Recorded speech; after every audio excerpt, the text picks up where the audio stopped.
Have you ever noticed how quickly you get attached to someone? Not after months, not even after weeks, but sometimes after just a few conversations, a little attention, a sense of understanding, a moment of emotional connection, and suddenly, they matter. You think about them more than you should. You care more than you plan to. And when they pull back even slightly, it hurts more than it logically should. You tell yourself to slow down, to be rational, to not get ahead of things. But emotionally, you're already there. This isn't because you're weak. It's because your brain is doing exactly what it was designed to do. Let's go deeper. The human brain is a pattern recognition and bonding machine. It evolved not to protect your heart, but to protect your survival.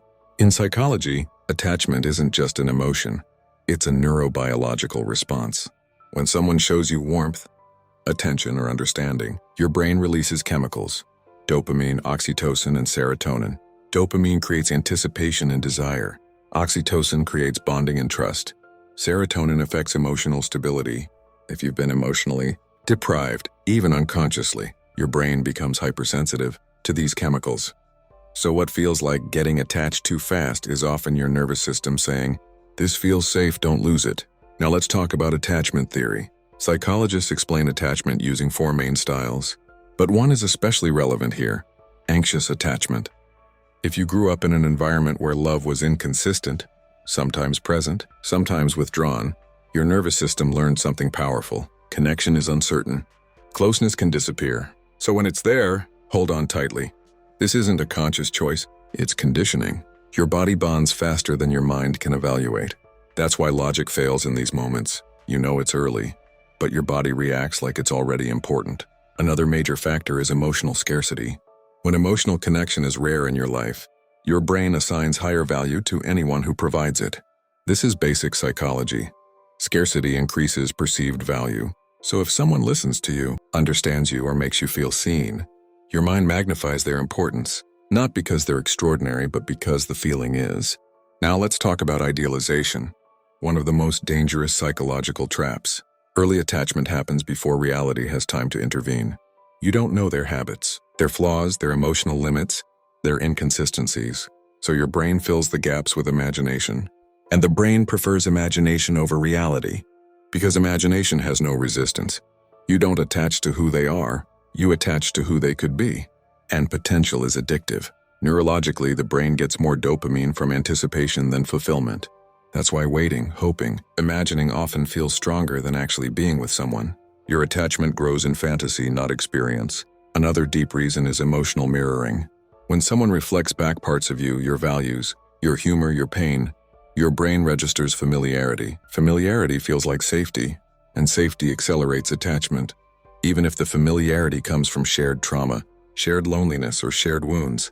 Now here's a truth that makes many people uncomfortable. Sometimes you attach quickly, not because you want them, but because you want relief. Relief from loneliness. Relief from emptiness. Relief from emotional tension you've been carrying alone. The person becomes a symbol of regulation. Someone your nervous system uses to calm itself. This is why their absence feels destabilizing. Your emotional system outsourced stability to them too early. Psychologically, this is called external emotional regulation. Healthy attachment regulates from within.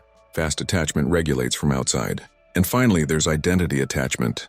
When someone enters your life during a vulnerable phase, your brain weaves them into your sense of self. Your routine adjusts. Your thoughts shift. Your emotional baseline changes. So when they pull away, it feels like losing a part of yourself, not just losing a person. That's why early attachment hurts so deeply. So what do? First, you separate feeling from meaning. Feeling attached does not mean someone is right for you. Second, you slow behavior, not emotion. You don't suppress feelings. You delay decisions. Third, you ground yourself internally. The more emotionally full your life is, the less pressure you place on one connection. Fourth, you learn to observe consistency over chemistry. Chemistry ignites attachment. Consistency sustains it. And here's the most important truth. Healthy connection feels calm, not urgent.